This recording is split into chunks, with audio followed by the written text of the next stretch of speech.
안녕하세요. 제 팟캐스트를 들어주는 사랑스러운 여러분, 반입니다. 오늘도 어김없이 찾아온 바니의 팟캐스트. 다들 잘 지내셨나요? 요즘 친구들이랑 수다 떨다가 진짜 웃겼던 얘기가 하나 있어요. 예전에 다들 MBTI에 진심이던 시절이 있었잖아요? 그런데 요즘은 또 새로운 유형론이 등장했더라고요. 바로 애견남이랑 테토남 이야기인데요. 처음엔 이게 뭔 말이야 싶었는데 듣다 보니까 완전 공감되고 주변 사람들한테 대입해보는 재미도 있더라고요. 여러분, 요즘 인싸들은 MBTI보다 이 말을 훨씬 더 많이 쓴대요. 바로 테토남, 애견남인데요. 이거 모르면 진짜 틀딱 소리 들을 수도 있대요. 저도 처음 들었을 땐 이게 대체 무슨 말이야 싶었는데 알고 보니까 그냥 유행어가 아니라 사람들의 연애 스타일이나 성격을 분석하는 새로운 방식이더라고요. 완전 신기하죠? 예전에 MBTI가 처음 유행했을 때 기억나시죠?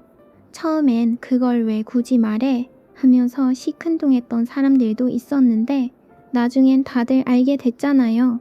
어색한 자리에서 MBTI만큼 좋은 대화 소재가 없다는 거요. 어? 너도 INFP야? 나도? 하면서 갑자기 친해지고 테토남, 애견남도 딱 그런 느낌이에요. 물론 너무 맹신하기보다는 참고 정도로 여기는 사람들도 있지만 진짜 믿고 활용하는 사람들도 꽤 많다는 거. 이게 지금 얼마나 파급력이 세냐면요. 소개팅이나 연애할 때도 이런 용어로 상대방을 어느 정도 파악할 정도라고 해요.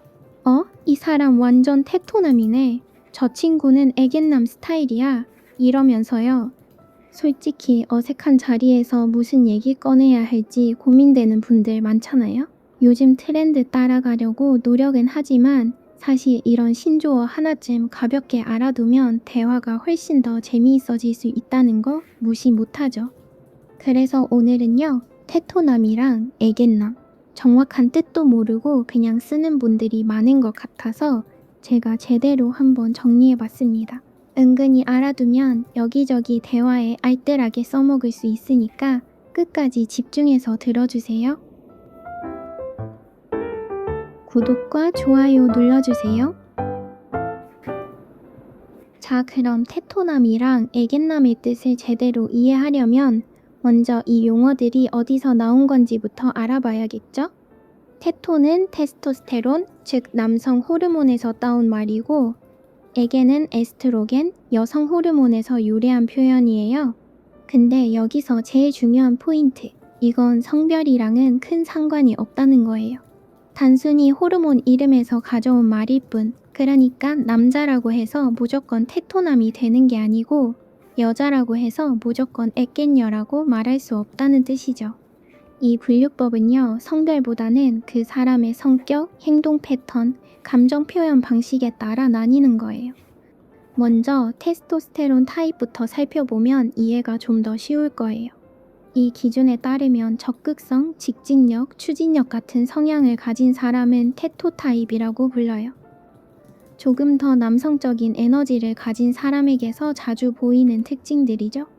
반대로 에스트로겐이 많은 사람은 섬세함, 감성, 배려심 같은 특성이 강해서 애견 타입으로 분류돼요. 그러니까 남자라고 해도 감성적이고 섬세한 성향을 가진 사람이라면 바로 애견남이 될 수 있다는 뜻이에요. 근데 여기서 좀 애매한 부분도 있어요. 사람의 성향이라는 게 타고난 것도 있지만 환경에 따라 바뀔 수도 있고 이런 모습 하나만 보고 딱 잘라서 규정하기엔 한계가 있다는 점도 꼭 기억해 주세요.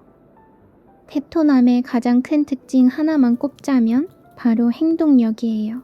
뭔가 문제가 생기면 감정에 휘둘리기보단 일단 해결부터 하려는 스타일이죠.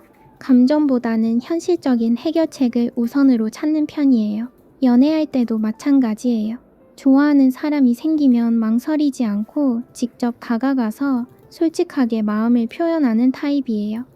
그래서 주변에서 너 좀 남자답다 이런 말 자주 듣는 사람이라면 대부분 테토남에 해당할 가능성이 높습니다. 반면에 애견남은 테토남과는 조금 다른 결을 가진 타입이에요. 감성적이고 섬세한 면이 강해서 상대방의 감정을 세심하게 읽어내는 능력이 뛰어난 편이죠. 연애할 때만 봐도 상대를 챙겨주고 로맨틱한 분위기를 만드는 걸 좋아하는 스타일이에요. 약간 감정선이 풍부하고 말 한마디도 조심스럽게 고르는 그런 느낌? 당연히 어떤 유형이 더 낫다 이렇게 단정 지을 수는 없겠죠? 사람마다 이상형도 다르고 각자만의 매력이 있으니까요. 어떤 분들은 듬직하고 리더십 있는 테토남에게 끌릴 수도 있고 반대로 섬세하고 감정적인 부분을 잘 어루만져주는 다정한 애견남에게 마음이 가는 분들도 있을 거예요. 자, 그럼 여러분은 어떤 스타일이 더 끌리시나요? 사실 우리 주변에서 테토남, 애견남처럼 순도 100%로 딱 떨어지는 사람을 찾기란 쉽지 않아요. 대부분은 두 가지 특성을 골고루 가지고 있거나 상황에 따라 다른 면모를 보이기도 하죠. 그래서 더 입체적이고 더 매력적으로 느껴지는 것 같아요. 여기까지 들으셨다면 이제 테토남과 애견남의 차이 정확하게 구분할 수 있겠죠? 그렇다면 이제 본격적으로 내가 어떤 타입인지 혹은 내 주변 사람들은 어떤 타입인지 테스트해 볼 시간이에요. 구글이나 네이버 검색창에 애견남, 테토남 테스트만 쳐도 금방 나올 거예요. 한번 해보시고 여러분은 어떤 타입으로 나왔는지 저한테도 꼭 알려주세요. 저도 진짜 너무 궁금하거든요. 오늘은 이렇게 요즘 핫하게 떠오르고 있는 신조어 테토남과 애견남에 대해 함께 알아봤는데요. 어때요? 이제 친구들이랑 수다 떨 때 한마디쯤 꺼낼 수 있을 것 같죠? 중요한 건 어떤 타입이든 그 자체로 매력이 있다는 거예요. 결국 우리는 모두 상황에 따라 다양한 모습을 가진 존재니까요.